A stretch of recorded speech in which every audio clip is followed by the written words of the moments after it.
Disclaimer, यह video केवल educational and informative purpose के लिए बनाया गया है। इस वीडियो में दिखाए गए दृश्य और जानकारी ऐतिहासिक घटनाओं पर आधारित है।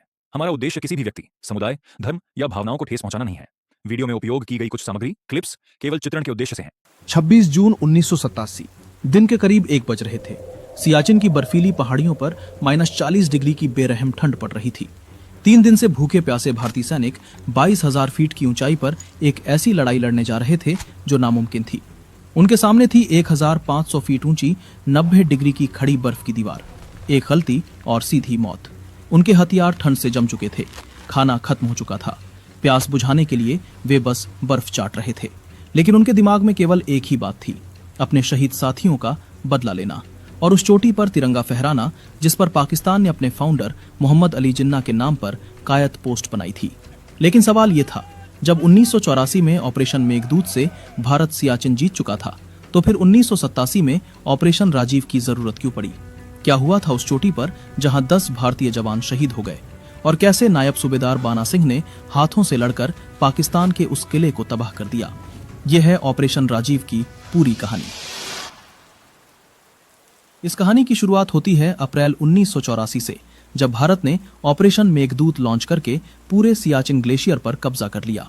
साल्टोरो रिज की सभी मुख्य चोटियों को कैप्चर करके भारत ने पाकिस्तान और चीन के बीच सीधी कनेक्टिविटी को हमेशा के लिए तोड़ दिया। ये हार पाकिस्तान के तानाशाह राष्ट्रपति जिया उल हक को बर्दाश्त नहीं हुई। उन्होंने कई बार सियाचिन की अलग अलग पोस्टों पर कब्जा करने की कोशिश करवाई, लेकिन हर बार भारत ने पाकिस्तान को मुंहतोड़ जवाब दिया। फिर 1987 की शुरुआत में कुछ ऐसा हुआ जिसने पूरा खेल बदल दिया। ब्रिगेडियर परवेज मुशर्रफ के नेतृत्व में पाकिस्तान ने बिला फॉन्ड ला के पास 22,000 फीट ऊंची एक चोटी पर कब्जा कर लिया और वहां अपनी एक पोस्ट बनाई। इस पोस्ट का नाम पाकिस्तान ने बड़े फख्र से अपने देश के फाउंडर मोहम्मद अली जिन्ना के नाम पर कायद पोस्ट रखा। ये चोटी भले ही साल्टोरो रिज की सबसे ऊंची चोटी नहीं थी, लेकिन भारत के लिए ये सबसे बड़ा खतरा बन गई, क्योंकि इस ऊंचाई से भारत के करीब 80 किलोमीटर तक के इलाके पर नजर रख सकता था। सबसे बड़ी परेशानी ये थी कि ये पोस्ट बिला फॉन्ड ला के इलाके में थी, जहां से पाकिस्तान भारत की अमर पोस्ट और सोनम पोस्ट दोनों पर निगरानी रख सकता था। इन दोनों पोस्टों पर भारतीय सैनिकों की जरूरत की हर चीज हेलीकॉप्टर से सप्लाई होती थी। अमर पोस्ट कायद पोस्ट के साउथ में थी, जबकि सोनम पोस्ट नॉर्थ में।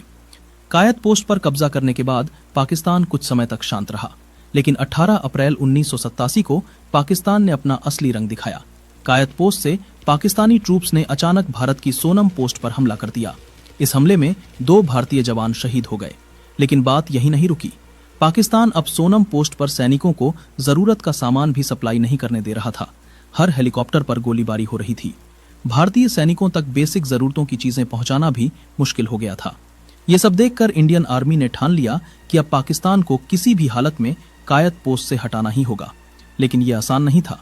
पाकिस्तानी ट्रूप्स कायद पोस्ट पर बैठकर 24 घंटे भारतीय सैनिकों की निगरानी कर रहे थे।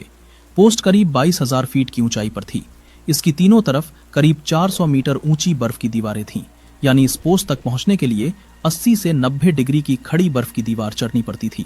इस चढ़ाई के दौरान पाकिस्तान आराम से ऊपर से भारतीय सैनिकों पर हमला कर सकता था।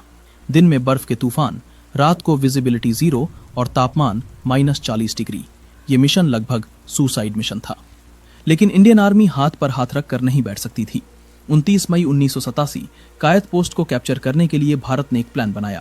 सबसे पहले 8 Jammu and Kashmir light infantry की एक यूनिट को कायद पोस्ट तक पेट्रोलिंग के लिए भेजा गया। उनका काम था पोस्ट तक के इलाके को एनालाइज करना और ये पता लगाना कि पोस्ट पर कितने पाकिस्तानी ट्रूप्स हैं और उनके पास कौन से हथियार हैं। इस मिशन का नेतृत्व 2nd लेफ्टिनेंट राजीव पांडे कर रहे थे। वे एक होनहार और युवा ऑफिसर थे। उनकी बहादुरी की कहानी पूरी यूनिट में मशहूर थी। 29 मई को राजीव पांडे 13 सैनिकों के साथ कायद पोस्ट की ओर निकले। उन्हें निर्देश दिए गए थे कि वे पोस्ट तक पहुंचने का बेस्ट रूट खोजें और पाकिस्तानी ट्रूप्स की ताकत का अंदाजा लगाएं। राजीव पांडे और उनकी टीम ने रात के अंधेरे में खड़ी बर्फ की दीवार चढ़नी शुरू की। घंटों की मेहनत के बाद वे पोस्ट के करीब पहुंच गए, लेकिन तभी पाकिस्तानी ट्रूप्स की नजर उन पर पड़ गई और अंधाधुंध फायरिंग शुरू हो गई। पाकिस्तान के लिए ऊपर से हमला करना आसान था। नीचे से चढ़ रहे भारतीय सैनिक खुले निशाने थे। अगले ही पलों में 10 भारतीय जवान शहीद हो गए, जिनमें 2nd लेफ्टिनेंट राजीव पांडे भी शामिल थे। लेकिन अपनी जान गंवाने से पहले भारतीय सैनिकों ने रस्सियों की मदद से ऊपर तक रास्ता बना दिया था। साथ ही कुल्हाड़ी से बर्फ में फुट होल्ड भी बनाए थे ताकि बाद में चढ़ने वाले सैनिकों को आसानी हो। अपने जवानों के शहीद होने की खबर सुनकर पूरी यूनिट गुस्से से खौल उठी। हर जवान के दिल में बदले की आग भड़क रही थी। देर न करते हुए एक नया ऑपरेशन लॉन्च किया गया। सेकंड लेफ्टिनेंट राजीव पांडे को सम्मान देने के लिए इस ऑपरेशन का नाम ऑपरेशन राजीव रखा गया। इस ऑपरेशन को मेजर वरिंदर सिंह के नेतृत्व में अंजाम देना था। कैप्टन अनिल शर्मा को उनका डिप्टी बनाया गया। साथ में थे 3 जेसीओ, सूबेदार हरनाम सिंह, सूबेदार संसार चंद और नायब सूबेदार बाना सिंह। कुल मिलाकर 62 भारतीय वीरों को कायद पोस्ट को कैप्चर करने के लिए भेजा गया। 23 जून की रात सभी सैनिकों को सोनम पोस्ट पर इकट्ठा किया गया, जहां उन्होंने अपना बेस तैयार किया। दोस्तों, आगे बढ़ने से पहले आप लोगों से एक रिक्वेस्ट है। यदि आपको हमारे वीडियोस पसंद आ रहे हों तो इसे लाइक और चैनल को सब्सक्राइब जरूर करें। Thank you. 24 जून की रात को करीब 10 लोगों की एक टुकड़ी सूबेदार हरनाम सिंह के नेतृत्व में आगे भेजी गई। उन्होंने वही रास्ता चुना जो राजीव पांडे ने बनाया था, लेकिन ये रास्ता आसान नहीं था। सुई की नोक जैसी पतली चट्टान पर एक पैर फिसला तो सीधी मौत थी। दिन बीत जाने के कारण राजीव पांडे की टीम द्वारा छोड़ी गई रस्सियां और फुटहोल्ड अब बर्फ के नीचे दब गए थे। चढ़ाई के दौरान सैनिकों को राजीव पांडे और उनके साथियों की लाशें भी मिली, जो अभी भी बर्फ के नीचे दबी हुई थीं। तभी एक बार फिर पाकिस्तानी ट्रूप्स ने भारतीय सैनिकों को देख लिया और मशीन गन से नॉन स्टॉप फायरिंग शुरू कर दी। सूबेदार हरनाम सिंह और उनके साथी जवाब देना चाहते थे, लेकिन उनके सभी हथियार ठंड से जम गए थे। एक भी बंदूक काम नहीं कर रही थी। हरनाम सिंह समझ गए कि अगर वे आगे बढ़े तो पाकिस्तान उन्हें भी मार देगा। इसलिए उन्होंने रिस्क नहीं लिया और अपनी टुकड़ी के साथ सभी शहीद जवानों की लाशें लेकर वापस लौट आए।